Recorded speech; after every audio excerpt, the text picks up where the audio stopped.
it's Gina from WTI. If you're an avid gardener like I am and you compost, then you know what a pain it is to have to manually go and toss compost with a pitchfork or a shovel. That's why I'm so happy that I have this EJWOX tumbler. First off, it was easy to assemble. It took me about 45 minutes. I did have my husband help me for part of it, but really I could have done the whole thing myself.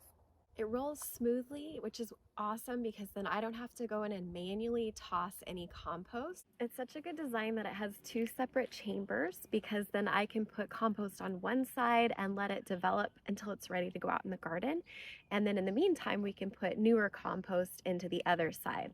There is a plus sign on one of the slide out doors that indicates which is the current side you should be putting your compost in. It's really cool that there's a temperature gauge on that side so that you can see how far along your compost is. It's essential for us that it be securely covered because we have wild animals in our area like raccoons that like to get into the compost and make a mess. I appreciate that it's made out of sturdy materials because it's going to be outside in the elements. We get a lot of rain here, a lot of wind, and I can tell it's going to be able to withstand that and last for a long time. I couldn't be more stoked on this compost tumbler. It has been so easy to use. It's going to make great compost for my garden this summer.